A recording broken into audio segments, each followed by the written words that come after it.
Okay. Catherine, take Okay. it away. All right. Well, thank you everyone for attending this Applying to Fellowship 101. A huge thanks to Bob and Dan for hosting this. I'm Catherine Baker. I am the current chair of the AIA Chicago Fellows Committee. So I'm just going to do a brief introduction and then turn it over to Bob and Dan, because this is what you're interested in, not so much me. But I did want to let you know that we are rethinking some of the programming we have for folks who are applying for fellowship. So do stay tuned for future updates. There'll be a survey coming out.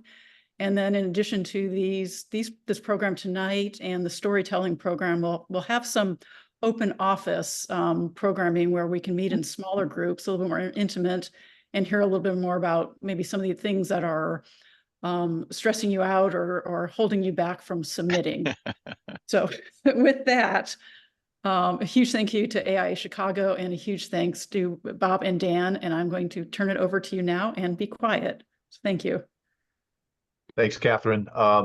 Yeah, this is Dan and my second year. I guess we didn't goof it up too much last year that they invited us back. So that's we're very happy for that.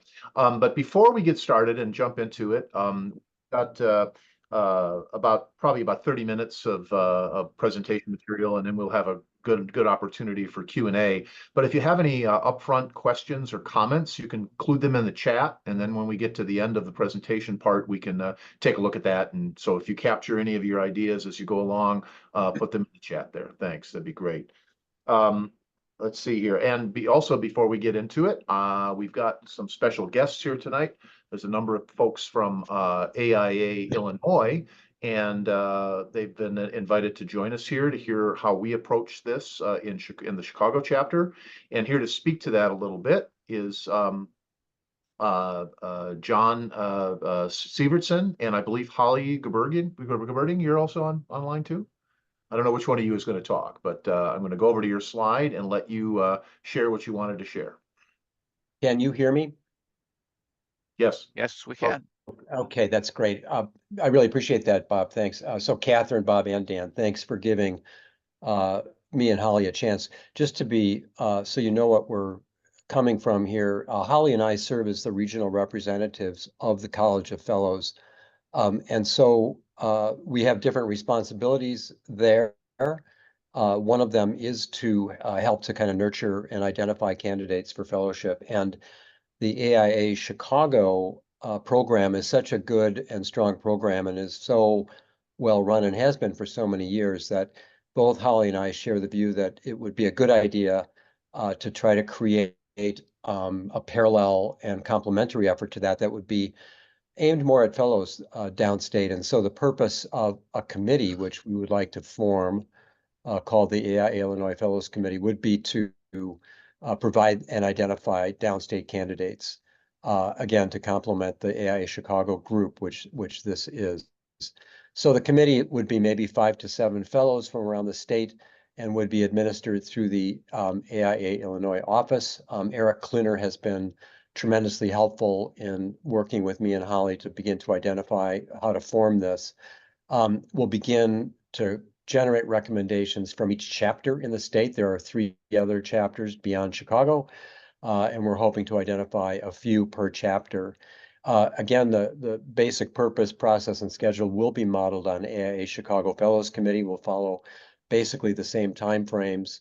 And so if there are people, and we'll reach out in other ways, if there are people that are interested in helping with this, they can contact either Eric or Holly or me to get on board so we can start to canvass the rest of the state a little more systematically. So that's all I have to say. Okay. If I can remind people that just joined us, please mute your, please go on mute so that we don't hear your background noise. Thanks. Thanks, John. And yeah, I know we've been in conversation in the past with our chapter and the Illinois chapter representatives and yourselves to try to help and foster that as much as we can. So great, fantastic. I Right. should mention that the first great step has been to include the rest of state members in this conversation tonight. That's been a really great first start. Yep. Thank you for that. Good. Great. Okay, let's jump right into it. What is AIA Fellowship? And that could go into a big, long explanation. It's all those people down there at the bottom that look so happy, that they've become elevated into the College of Fellows. But fellowship is a category of AIA membership where it's an honor for individuals who've done exceptional work in their profession. And throughout their career, they're elevated to the College of Fellows. Only about 3% of members receive this designation. I think the numbers are going up slightly, and that's good, I think. But it is an honor, and it is a rare honor to be admitted into the College of Fellows. Membership simply is you must have, to be eligible for membership, you must have at least 10 years of accrued membership. It doesn't have to be consecutive, but 10 years of membership in the Institute. And candidates are reviewed by a College of Fellows, a jury of their peers. They have to show distinction in fulfilling fellowship objectives that we will cover later. The highlights of the College of Fellows mission is simply to share interests among fellows, promote AIA's goals and values, advance the profession, mentor young architects, and serve society. It really is something where, you as an architect have given to your profession, you've made accomplishments in your career, and this is an opportunity as a fellow to now turn around and give that back to the institute or to the profession and to society. You continue to give.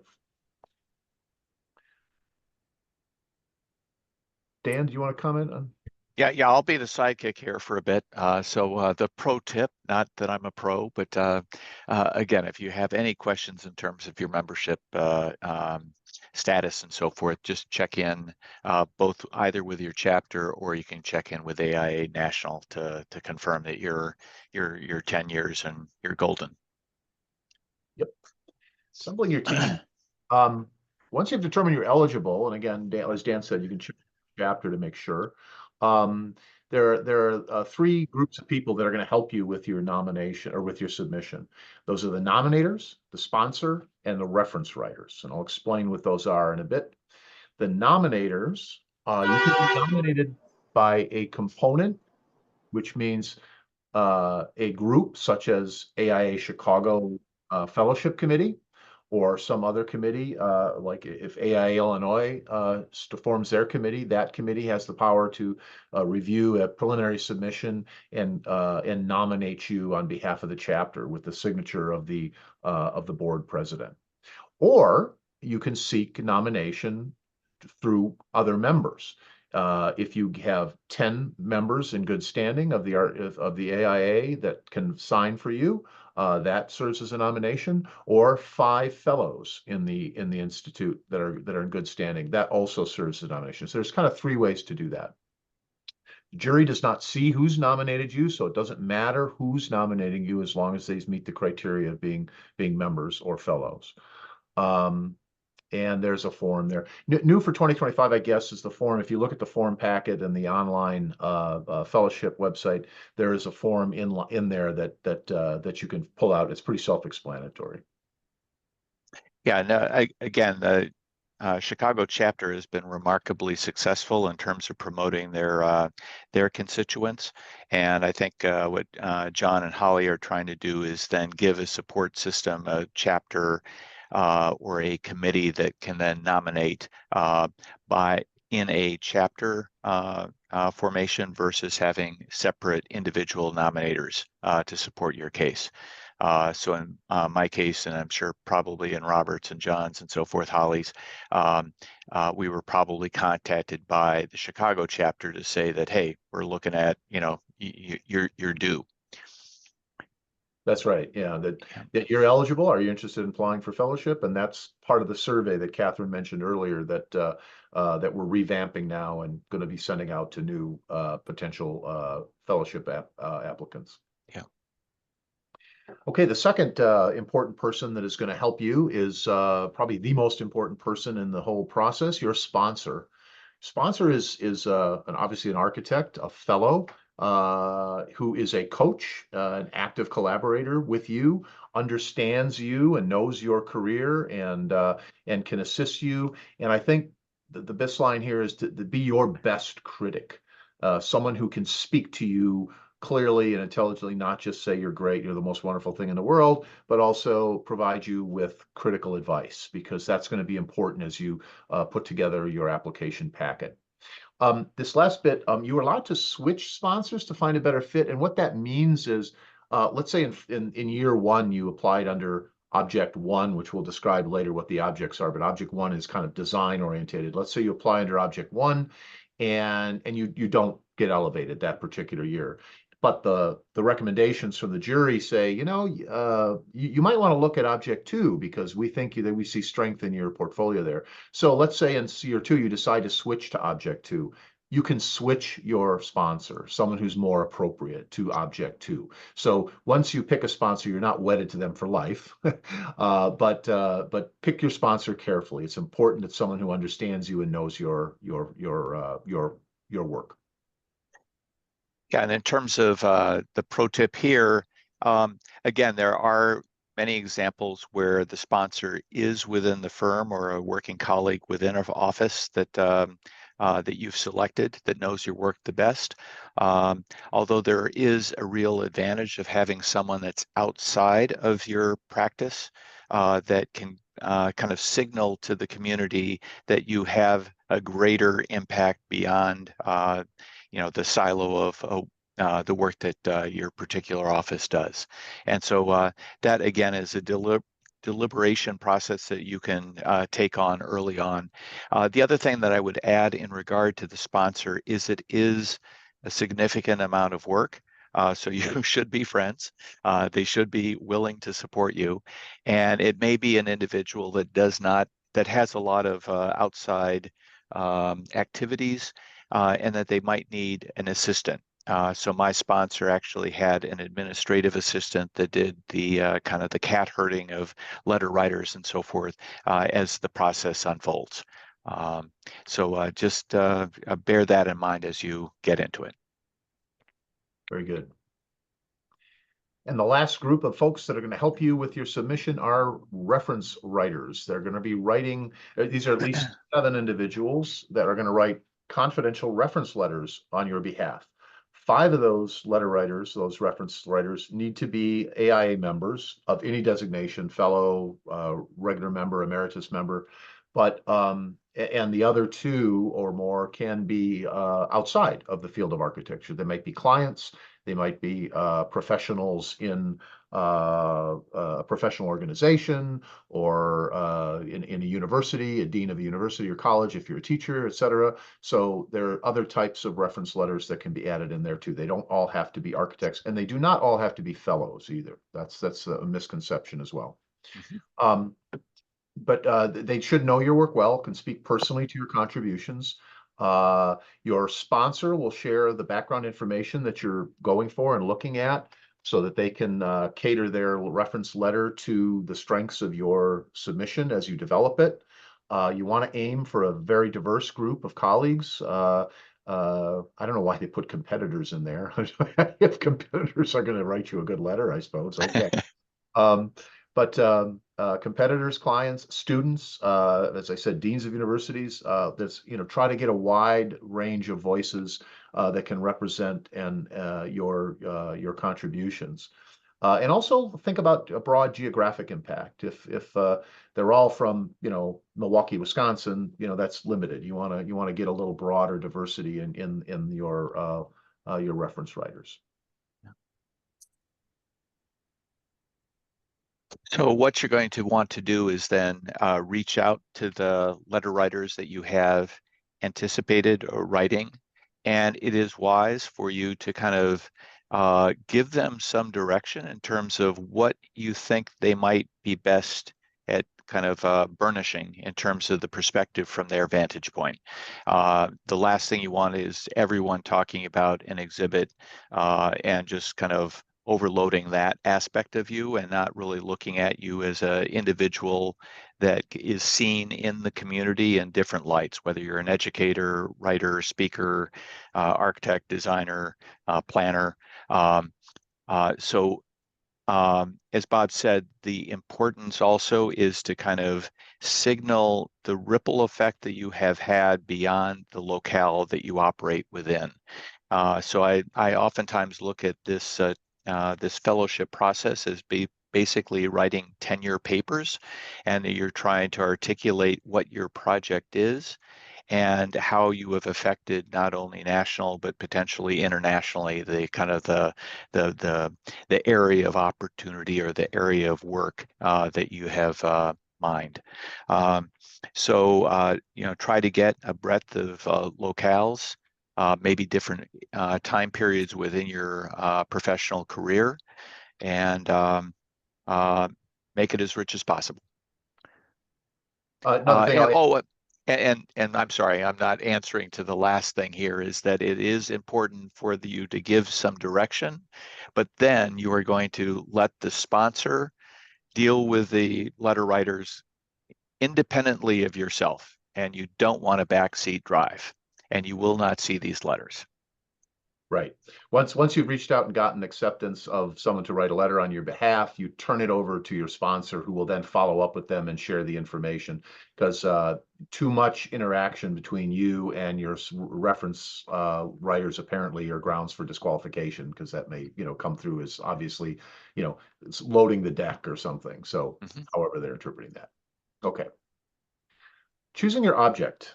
This is for some people, this may be very obvious. For others, it may be a little more difficult because they may have strengths in a number of areas. But your object, there are 6 objects, and your object and sub-object are very important that you nail down and you focus on them for that are showing off the exemplary work that you have done and that represent that work best in terms of your career. You want to think about things that are going to be telling a compelling story, which is going to be your case for elevation. Storytelling, which is we're not going to go into here, but if you want to hear Randy Deutsch talk about a great opportunity on putting together storytelling and how to write for fellowship, he's got a seminar coming up in August, which I encourage you to listen to. He's very good at making that case about why telling a story and how to tell a story effectively is very good here. There may be multiple objects, like I say, irrelevant that are relevant to your work, and sometimes the right object may may not be the one you initially think about. So think it through. Talk to your sponsor. Get the input from your sponsor, and actually sometimes even the fellowship committee, such as Catherine and I serve on. When we get an initial draft submission for someone interested in fellowship, we may look at their portfolio or some of the information they submitted and suggest a different object, or that they explore the opportunity of a different object. We're not telling them what to do, but think through all the different opportunities you have. That's important. Okay, so jumping into the objects. I'm going to run through these quickly. There are detailed explanations of each of the objects in the website, the Fellows website, so you can go there and look at it. There are also examples of others too, so you can look at that. But object 1 quickly is to promote the aesthetic, scientific, and practical efficiency of the profession. Basically, the sub-objects are design, urban design, preservation. This is object 1 is sometimes called the design object. So if you're strong in design and that has been your forte in the profession, this is probably your category. Not all architects do this. In fact, this is probably, I think it's the second most popular, if I'm not mistaken, but it's not the most popular object to apply under. But your portfolio should look for peer recognition and knowledge through national and local awards, jury service, articles, etc. You know, it's not just, hey, look at my beautiful work. I'm a great designer. It should speak for itself. That's not going to get it for you. We've seen a lot of good designers get rejected time and time again because they need to make a case about that. We'll talk a little bit more about ripple effect, about recognition beyond just your local area. how you've impacted others, or how your work is impacted beyond your area. So all that stuff's very important. Okay. Object 2. This is the one that's most popular for application, or I should say most people get their fellowship under Object 2. So you advance the science and art of planning and building by advancing the standards of practice. Sub-objects are practice management or technical advancement.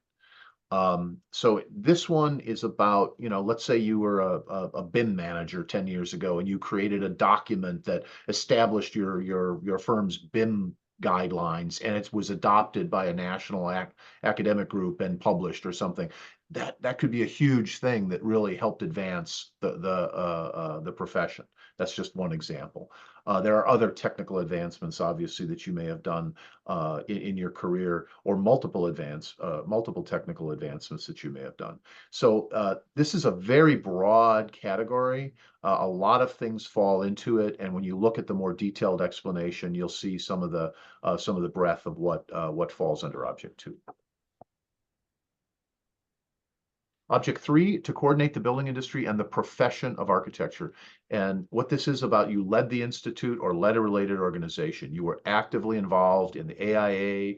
You got elected to positions. You developed programs. You created initiatives, et cetera, et cetera. It's not just enough to say, oh, I was the president of my board of directors, but you actually did something showing what you accomplished, why it was important, why it had ripple effect, what you did with the Institute. Obviously, a lot of us volunteer for the AIA and do things, and that adds to the credibility of our application under any object. But this one specifically is focused on your service to the Institute or a related organization. Object 4, to ensure the advancement of the living standards of people through their improved environment. It's a roundabout way of saying you have public service. You either work for the government or an industry organization that provides public service. So not maybe not directly designing or being an architect, but you're an architect that provides public service as an urban planner or as an architect. This is the object that I got under because I was worked for government for many, many years.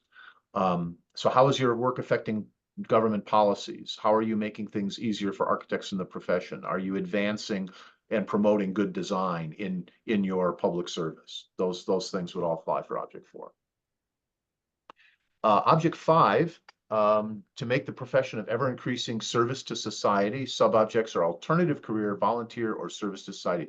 This used to be in with Object 4 in the past, and they pulled it out separately because I think they realized that outside of government, there are a lot of other organizations that may have architects in them. Let's say the Peace Corps, and you were working in a Peace Corps and doing housing in some foreign country, or some other such service that doesn't directly apply to working in an architectural firm or even government, but a different type of organization that is providing service to society. You need to show, though, how your background as an architect has helped that profession or that service or that volunteer organization succeed, and why that's important, why that connection is important. This is becoming, it was pulled out, I think, because there's a lot more people applying under this object now. It's an interesting one. We're seeing more in Object 5. And last but not least, Object 6, to advance the science and art of planning and building by advancing the standards of architectural education and training. Sub-objects, education, literature, and research. This is kind of self-explanatory too. If you are in academia, if you have been teaching your entire career, if you are a writer of books or publications, or you do significant lecturing or speaking, you would fall likely under this category as one of your strong strengths. So that's the 6th object. Yeah, and one of the things that we had the benefit of now on National is that there is a website that does include examples of these various categories, and so that you can look at the way one frames an argument depending on what your object might be. And again, I would underscore what Robert was saying is that you really want to talk to your sponsor, and while you think you might have made a significant contribution that is your thinking, but there might be another perspective that might need to be heard, that might get you into a different path. Right. And there are on that website, as we mentioned, also other examples of things in your, once you have your object category nailed down, or you decided on it, Yep. you go there and look at what other people have submitted under that object. Not that Right. it's going to give you all the answers or that you copy it, but it just may give you an insight into how someone else has organized something in that object category. Yeah. Okay, submission. We're going to talk about this in a little more detail, but basically there's 3 parts to your fellowship portfolio. There's a limit of 40 pages. There's a do's and don'ts kind of page in the packet that you should look through carefully to make sure you're meeting all the qualifications, not overstepping the bounds. 40 pages is good, 41 pages, not good. Sponsorship letter is coming from your sponsor. That is given to you, and I did verify that, Dan. It comes to you, and you include that in your packet. Your summary of achievements is another 1-pager that you put together as highlighting the highlights. Section 2 is probably 50% of your portfolio or your submission. Significant work, honors, awards, recognition, publications, speaking engagements, etc. And and then lastly, the exhibits. And that's about 50% of your package as well. And at the bottom here, we have, again, the reference letters, which we've already talked about. Those are coming from your reference writers. They're confidential. They're uploaded separately. You will know that they uploaded them, but you will not be able to read those letters. Other materials that you'll find on the website, the nomination information that we spoke about earlier. There's the form there, an explanation of it. There's some code of ethics and other members attestations for you and for your sponsor that they need to sign. Image credit information. If you're using photographs from some professional photographer, you need to credit that. And a headshot. There's requirements for that. So the details are sponsor letter and summary of achievements. These 2 pages should reinforce each other, set the stage for the rest of the portfolio. Your sponsor's letter describes why they believe you're qualified, and Dan will talk a little more about some specifics of that. But the summary of achievements is what you're writing as this high level of narrative that lays out your summary statement, sometimes called the 35-word statement. You'll hear it referenced as that because it's a maximum of 35 words. Your 35-word statement, which says, this is why I should be elevated. And it's a very concise executive level, bam, right up front. Needs to be strong, needs to be well written. And then the rest of that follows is 3 or 4 highlights of what you're going to be focusing on in the rest of your submission, so that the jury can quickly, in reading your sponsor's letter and looking at that 1-page summary, clearly understand what it is you're going after, what you're achieving, and then the subsequent information should be proving it. That last statement, your summary statement may change multiple times as you assemble and refine. This is normal. I know I did it. I came up with what I thought was a good statement in the beginning, and then when I sat with my sponsor, she told me, it's a little weak. You need to be more specific. And then I got too specific, and then I had to back off. And so, it's a malleable thing. You start putting your information together, and you realize, hey, I should include that too, or I should make sure that word encompasses this.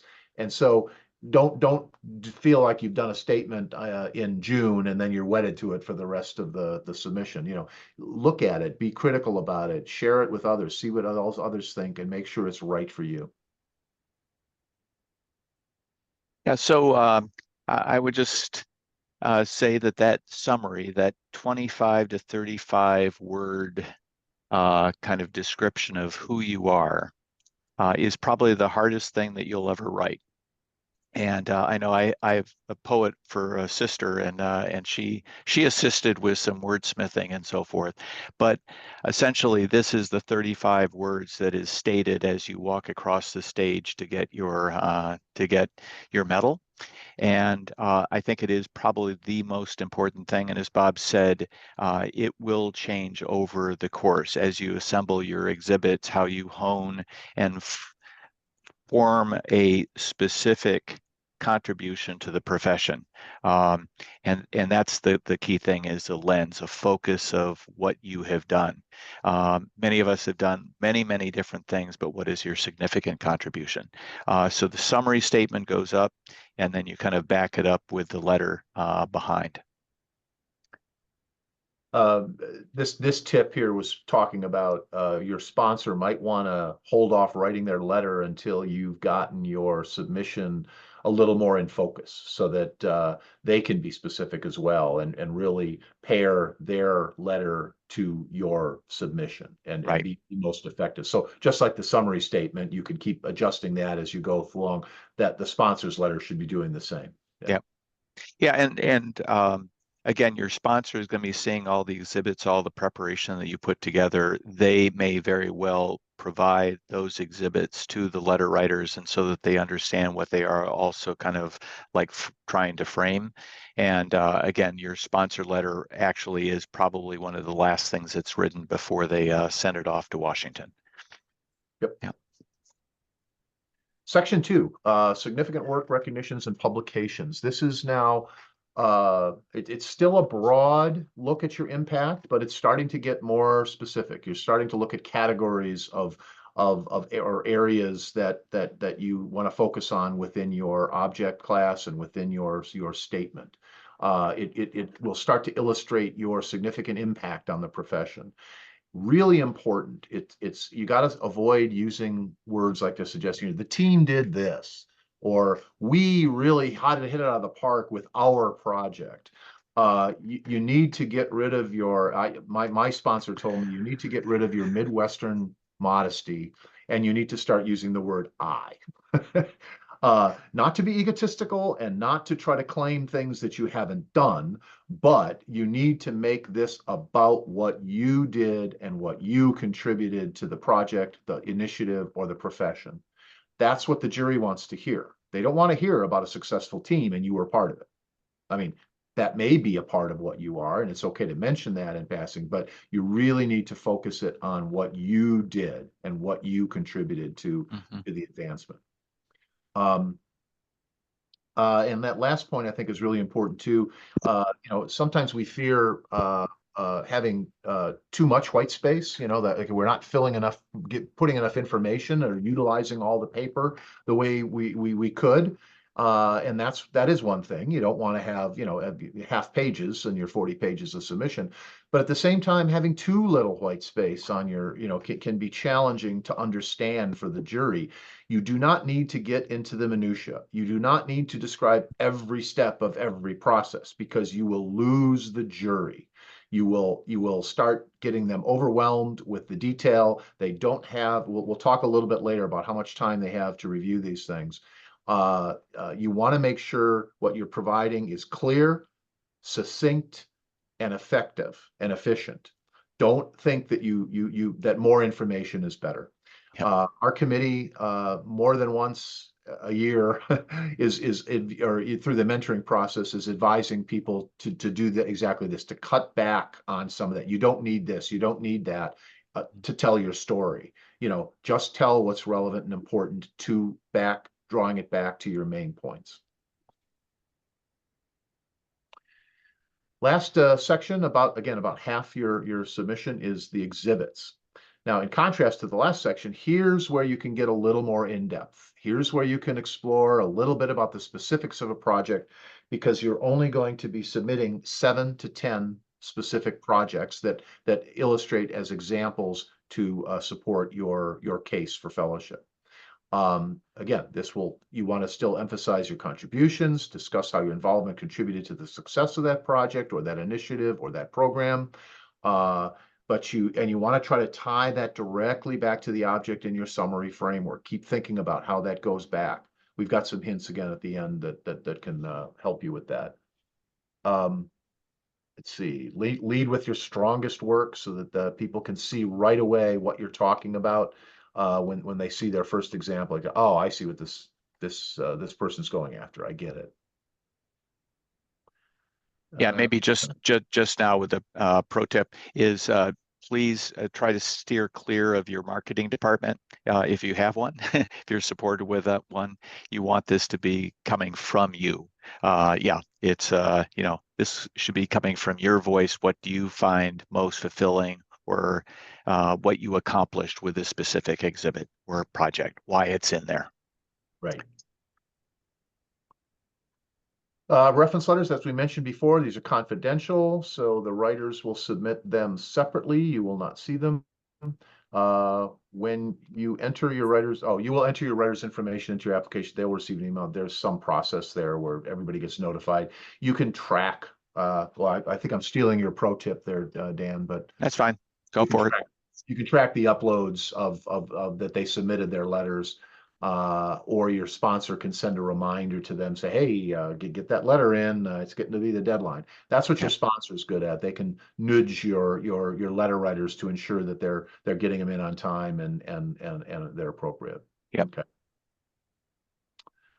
All right. What about application year? Some of you may know or may not know that you can apply 3 years in a row, and then you have to, and if you don't make it in those 3 years, you have to sit out 1 year before you can begin to reapply.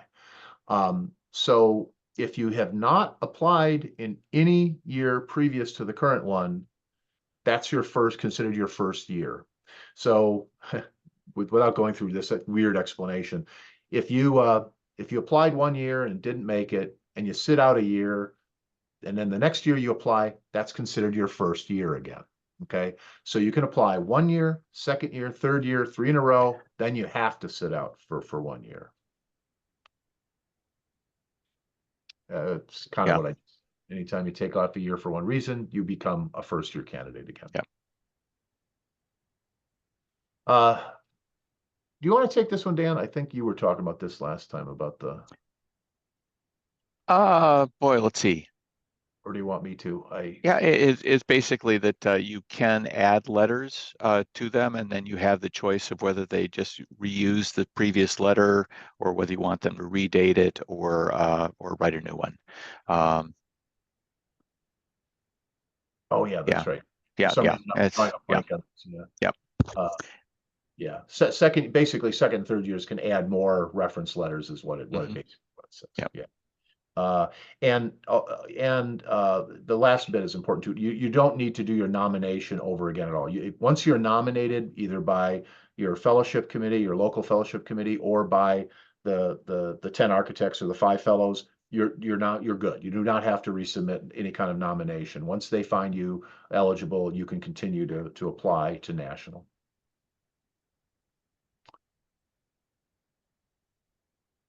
Yeah, the jury will not see. The jury will. Wait a minute. If you are unsuccessful in your first or second year, the jury will provide you with feedback.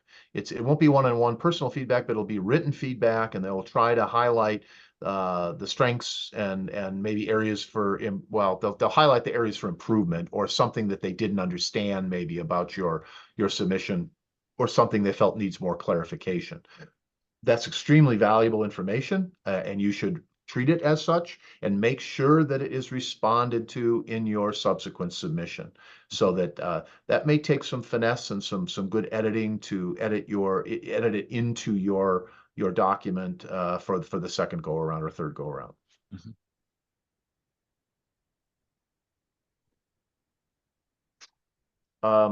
Check in with your sponsor frequently. Whenever there's a milestone, I know what I did is I set up a kind of I think it was a monthly, touch base thing with my sponsor, just to say, okay, where am I?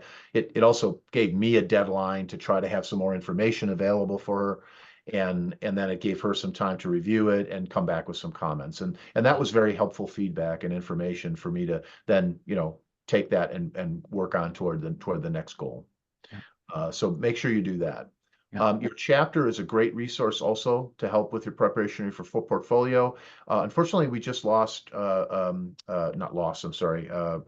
Reforgiato left AIA Chicago, and he was a great resource for us in the fellowship, and the chapter is replacing him and working on that now, and we'll have those resources again.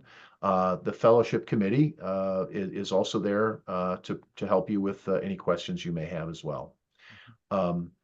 And AIA National recently just went under some major changes. The Honors and Award Committee, who are employees of the national organization, were let go, and so there's a new group of people coming into that position. So so it's probably better to start with your local chapter, this year. So I advise rather than jumping to national for questions. Oops. Yeah. And this is, we've already mentioned this. Yeah. The fellowship website, examples of successful submissions there by object, and all those other forms are there. Yeah. Yeah. I kind of cover this in the following. Okay, Yeah. here's kind of the tips. These are things that Dan and I kind of went over that we gleaned from last year's submission that we thought were important to include in this one. But obviously the important dates, submission period opened yesterday. Submission period, more importantly, closes for this session for this year, October 9th, 2024, 5 p.m. Eastern time on the dot. Do not be late. Do not do it at the 11th hour. Do not think that, oh, this should only take half an hour to upload, because that's what everybody is thinking. And if it takes longer, you may be out of luck. So please try to get your submission in early if you can. Remember, again, uploads take time. Don't wait till the last minute. Fellowship submission tips. I had this taped to my wall next to my computer when I was going through my submission and putting it together. And every once in a while, I'd take a look at it and I'd say, is what I just wrote, did I answer these things, particularly my exhibits or in my document? Did I explain who I was, what I accomplished, when it occurred, why it's significant, how it benefited or was shared with the profession, and then did I prove it through documentation and support? It's a nice, simple checklist that you can review and keep yourself on track. Dan, I'm going to turn this one over to you. Yeah, I mean, we went through this. Some of the key things would be it's 40 pages, 8.5 by 11, landscape format. Everything's done digitally at this point. The point size, all that kind of stuff is on the website. And I think, I don't know, Bob, if we've got the last slide about the jury process. Yeah, we do. Yeah. You already talked about okay. It. Go ahead. Yeah, and again, the ripple effect of really how you have affected the practice beyond your own independent work, how you've gotten it out there, and essentially, fellowship is really, I mean, the way I think we all take it is that it's putting more of a spotlight and more of a responsibility on each of its members to kind of convey the importance of what we do to the general public as well as the profession. And so the more you show that broader aura that you have or impact, the better off your argument will be. Yep.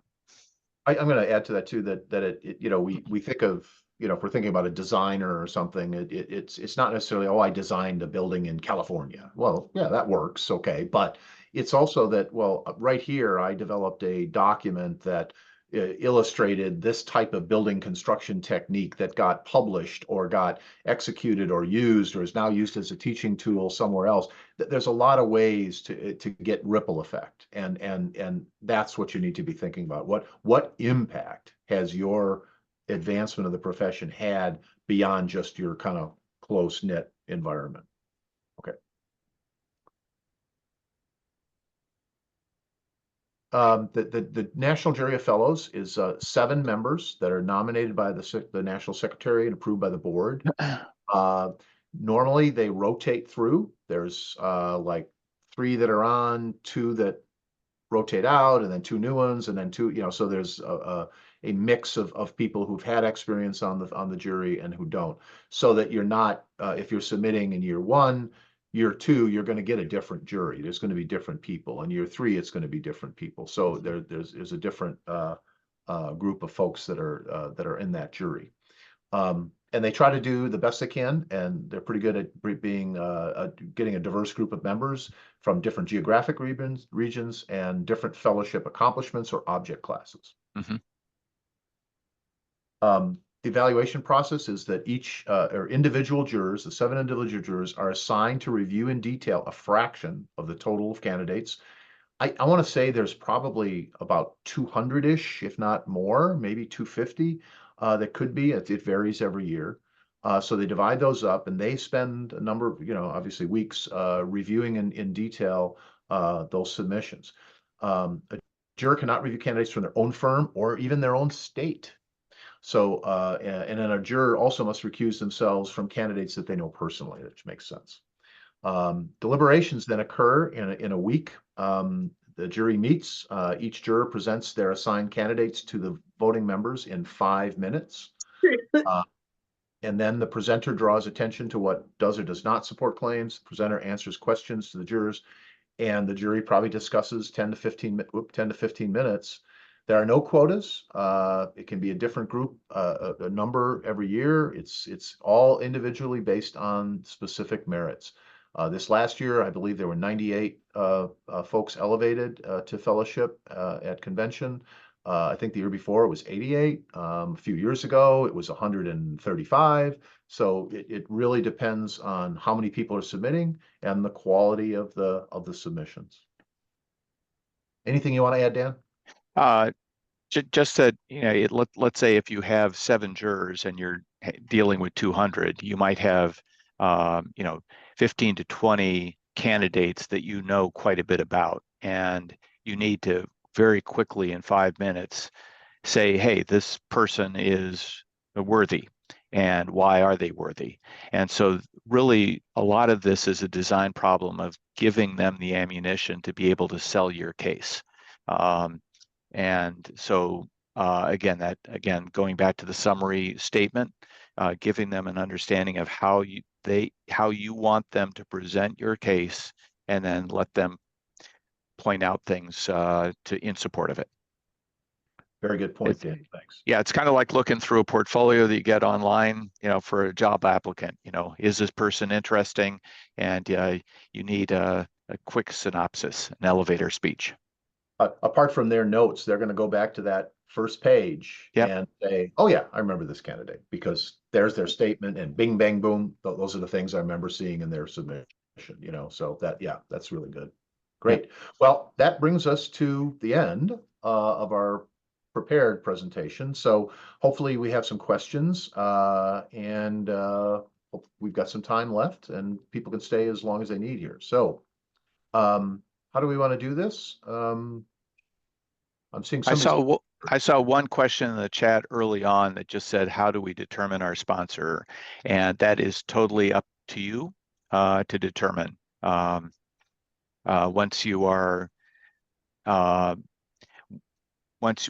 nominated or have the support of nominators, then you get to choose who you want to work with. Okay. Can I jump in a comment there too? If you really don't know who might be a good sponsor for you, please reach out to the fellowship committee. We might be able to suggest some appropriate sponsors who have been successful in the past. Yeah. But there's a raised hand with Lynn. Yeah, I had 3 questions. 2 are easy and 1 is probably more complicated. Does the 40 pages include the references, or those are just like after? That's the 1 question. And then the reference writers, does it have to be 5 AIA and then 2 outside, or can it be 4 AIA and 3 outside, or does it have to be 5 AIA and the mixture there? And then the 3rd question is, we're in a team organization, as you guys all know. Every building takes a village. Any idea or advice on how to, again, talk about you without, I mean, yeah, right. It's hard to be egotistical because everything is a team and no building is built on just one person's shoulders. And so some advice on that piece. So 3 questions. I wish I would have answered them. Oh, I'm sorry. Okay, the first one was the 40 pages. 40 pages include the references or not? No. The letters are separate. Okay, and then the 7 references, do those have to be 5 AIA and 3 and 2 or 3 outside, or is it? No, they could. Can you mix? They could be all AIA, but it's a minimum of 5 AIA. Minimum. Okay. Yeah. And is it okay to have like 8 reference letters, or is there like a kind of a don't overwhelm? I believe you're only allowed 7 in that first year, and then Okay. second year 10, and third year 13. So you can add more in. And those second and third years, you can pull some out and substitute some if you wish, that you felt they Yep. weren't as effective for whatever reason, or you changed Yep. your Or you class or change something. objects. Yeah. Right. So you can mix and match that. Again, you're not seeing those letters necessarily, but you may feel that there's someone else who writes a better reference letter or something like that.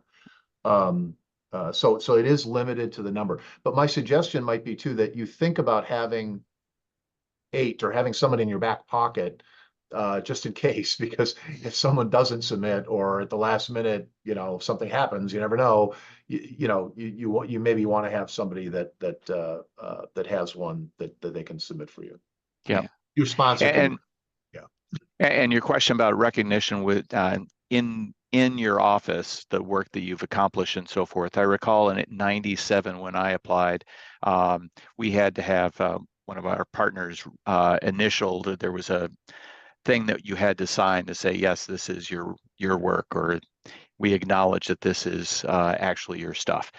So that may still be within the criteria. I haven't dug down into the current applications, and I encourage all of you to kind of, I mean, we're giving you like the tip of the iceberg here, but there's lots of information that you can get and glean from AIA National. I don't know if I'm answering your question though, specifically. Well, I guess we just have to practice writing about your contribution on a large project that has many people, right? I mean, every building has like Sure. hundreds of people that touch it. Right. Yep. Right. Yeah, I mean, if you were the leader of that group, or you were somehow critical in some aspect of it, you can highlight that. You can talk about the overall contribution of the project, but of course, you're not the only person who's working on a major project. But what did you do, and how did you significantly contribute to it? That's what's important. Did we answer your 3 questions, Len? Yeah, that was it. All Those right, are good. 3. I'm sure there's more, but thanks. Who else? Let's see. Do we have any?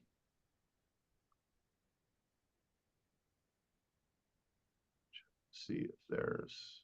I don't see any other comments. I added a question in the chat.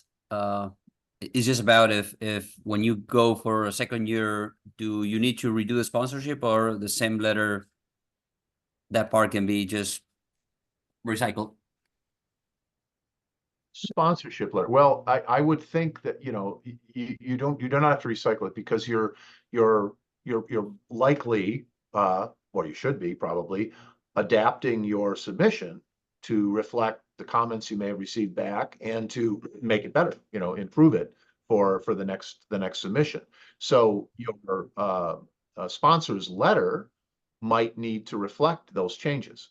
So it may not change significantly. The general tone of the letter may still be in support of you, and you're this great architect who's done these wonderful things, but it maybe want to focus on a few other highlights or something in a different way. So you need to adjust, have the sponsor adjust that letter up as appropriate for your new submission. That's why we say they should be writing that after you've kind of got your final document in almost final draft form. In the chat, there was a question, does the sponsor have to be a fellow? And I don't believe that's the case. Let's say if you had 10 nominators and they're all AIA and so forth, you could select any one of them. I mean, really what you're trying to do is get someone that is really going to be, you're in a foxhole with each other for a bit, a nice foxhole with, beverages and stuff, but I think I misspoke. I think I said it had to be a fellow, and that is not true. You are right, Dan. Does not have to be a fellow to be a sponsor, but you do need to be an AIA member, if I'm not mistaken. And I would say that again, I think the spirit of the AIA is to not kind of look at this as a culmination of a career, but actually to get people that are still contributing to the profession in a real active way. And I think that your objects can describe that, well, you're operating and you're furthering design or you're furthering practice and so forth. You're also contributing to education and so forth. So I think it's really how you frame your kind of project in architecture.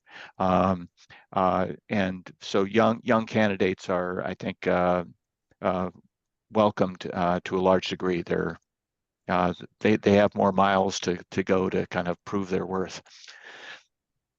You know, I'm gonna go back to the statement we made about you don't have to be a fellow, and that I think that is true, but I'm going to verify that just to make sure. But there is a significant, I think, advantage to being a fellow. I mean, if you're thinking about somebody who's not a fellow, Yeah. they're probably well respected in their community. You're obviously thinking about them. Wow, this person's great. They just never bothered to become a fellow, or for whatever reason. That's fine. Don't go on name recognition, though. Name recognition isn't going to get you anything when it comes to your sponsor. I mean, but what you do need someone who understands the fellowship process, that understands what a fellowship means, I think. And that's why you should significantly think about who you want as your sponsor. They really, first and foremost, need to be someone who knows you well, knows your career well, can vouch for you, and can speak to you eloquently and in the right manner. That's really important. But having some understanding of what fellowship is, that's a factor. Yeah. Oh, by the way, there's also something that I failed to mention when I was talking about the exhibits. You know, there's a number of things we mentioned. You should be hitting the highlights. You know, what was the challenge? How did I approach the challenge? What did I achieve? But you also have to have somebody who vouches for the work that you did on that exhibit. Somebody actually has to sign their name That's what I was mentioning. Yeah. for that exhibit. Yeah. Yeah. And thank you. You remind me of that. And that's Yeah. important too. So some of those people you're talking about as either letter writers or as a sponsor, you know, there's a lot of roles for people that you've touched in your career. And that's another one that, you know, who's the person that's going to vouch for me on that project that can say, yes, I know that this person did that work. Mm-hmm. So I'm just looking, John, Catherine, Holly. Oh, I'm sorry, Celeste, go ahead. I just a question to what you just said. The person that signs, is that like someone else in your firm who might work for you, or a client, or what? Who would typically sign when you say that? Did you really do that? I'm trying to think back what I had. I mean, it was somebody who either was a superior in my, you know, field, or maybe was my supervisor for a particular project, or someone who was a peer, or in my case, I was working for a government agency and accomplished an initiative, but I was working with an architect. So I had that architect vouch that, yes, I worked with Bob on this, you know. So it could be a sideways relationship. It could be an up relationship, but it also could be a downward relationship too, you know. But you don't want all of them to be the same. You want to get that diversity and variety of people that are vouching for your work. Okay, thank you. Probably not a notary of public. So, you know, in some cases it may be work from a previous firm, and the principal who used to be at that firm has also left. So you sort of have, even though the project was done at firm A, the sort of the principal in charge is now at firm B, and then I'm at firm C. So it's kind of but it's as long as at the time there's some proof or that you all did work on that project at that other firm. Yeah, I don't think it goes with the firm. It goes with the individual who can vouch for you. Yeah. Okay. So yeah, it's if you reach out to wherever that person who you were working with or alongside or for, and wherever they are, and they should be willing to say, oh yeah, I work with you on that. I can vouch that he, you know, did that under my supervision, or I worked with him as a colleague on that project. And you know, it's a simple statement. It's not like no one's really checking on the proof, but they want you to go through the due diligence of ensuring that you're putting someone else, you're putting someone forth, and someone else's name is signing it for you. Right. And what about projects that are under construction? Like how much into sort of the current day would you say these exhibits could go? Because some of the most exciting work is stuff that's happening like right now, but you know, like it's literally under construction as opposed to stuff that was done, you know, 2 or 3 or even 10 years ago. I think you're thinking about, Dan, I want your input here too, but I think you're thinking about career, not about, current thing. You're not applying for a job and says, show me only projects you've done in the last 10 years. No, that's not relevant. If you've got significant project that goes beyond that in the appropriate manner, that can be included. Absolutely. I would caution though that projects that are maybe, if you're thinking about design projects, I don't know, things that aren't completed yet, things that you can't really show or prove the success of them, you might want to question that. Because if it's something that's on the boards or a concept design, unless you're going for, look at all the great concept design work I do, look at all my schematics and my sketches, well, okay, maybe that's relevant. But if you're talking about built environment and the impact that you have had in the built environment, an unbuilt project isn't gonna support that as well. Yeah, I'd frame it like an education process that, you've got past work, past books and articles and essays that you've written, and maybe you have a thing in the works. That might be one exhibit that you might end on, but it has to be in the lineage of the other work that you've accomplished. And if it is exciting, then, talk about how exciting it is and what significance it will have. But just not that it's going to be another great design because it's not been endorsed by the community yet. Right. So I was just going to turn to John and Holly and Catherine and whomever else. What have we forgotten? This is Jen. I'm just going to jump in. Yeah. There's another question about elaborating on nominators, and I think that person maybe had missed just that intro slide or two. And I'm wondering, Bob, if you can just pull that back up. Yep. About defining a sponsor, defining a nominator. That might answer, I think it's Tom's question in the chat, or the dual questions. Are you willing to pull those Yeah, back? I'm looking for it here. Share. Okay. And let me go. Can you see that again? Yep. Here you go. I'm flipping through the slides to get back to the beginning. Okay. The question was about the nomination process? Yep. Who's Nominators. who's a Yep. nominator? And Okay. then the earlier question was who is a sponsor, but I think you've covered that one. But this nominator, I think this would answer that question. If you just want to quickly. Nominators, sponsors, and reference writers are the Yep. three categories of people Yep. who are supporting you. But the nominators are one of three ways to get your nomination. One, you can go through a component, which we've described as like AIA Chicago, our fellowship committee. Catherine and I are part of that fellowship committee, amongst others. And if you give us a preliminary submission about what you're looking at and some information, we can review that, give you some ideas, give you some thoughts. And if we feel that you've got a strong case at that preliminary stage, we can recommend you or endorse you or nominate you through the chapter president. They'll sign for you. However, you can also do it independently if you want to get a group of 10 members in good standing, 10 AIA members in good standing to sign a document for you or put forth their names. That works. Or 5 fellows of the Institute in good standing. So those are the 3 ways that you can get nomination. You have to have a nomination submitted to be able to submit your application later. Is that sufficient? Right.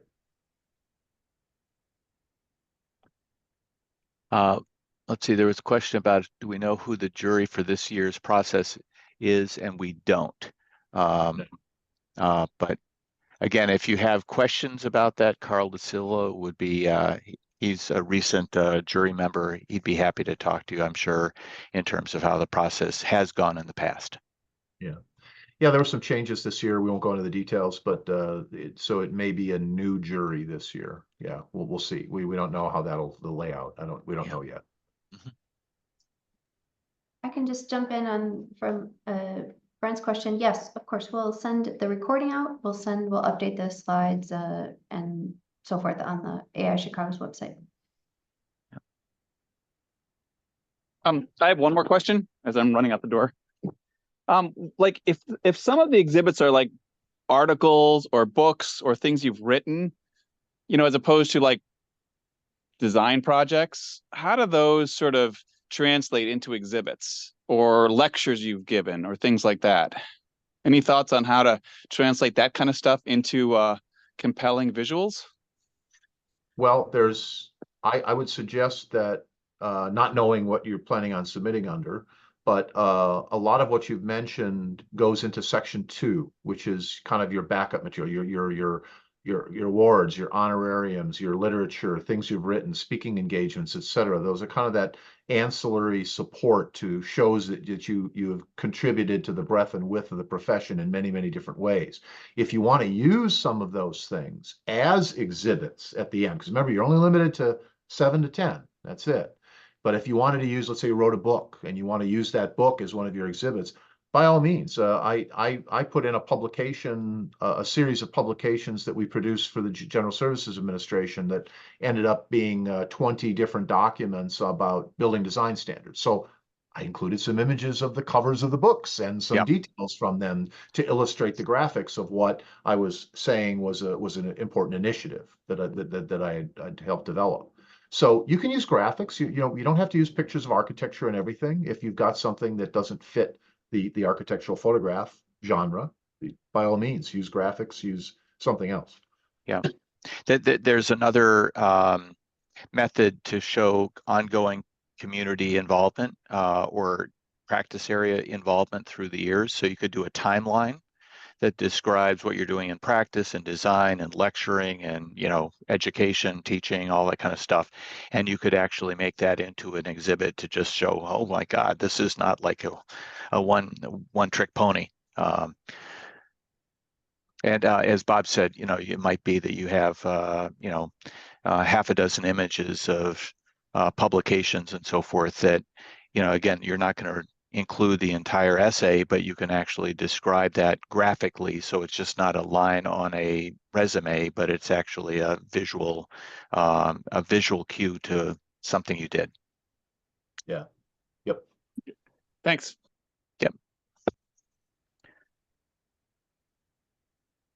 All right. Well, we're just about to the hour line when we started, I think. So any last minute urgent questions? If there are none, please feel free to reach out to AIA Chicago, our committee. Catherine and I are willing to help you with any questions you may have. And John and Holly, I guess you are going to be continuing your development of the AIA Illinois version of this. So good luck to you. And if you need any help, let us know. Thank you. Okay. Great. Thank you all. Great. Thank you. Thank you. Thank you.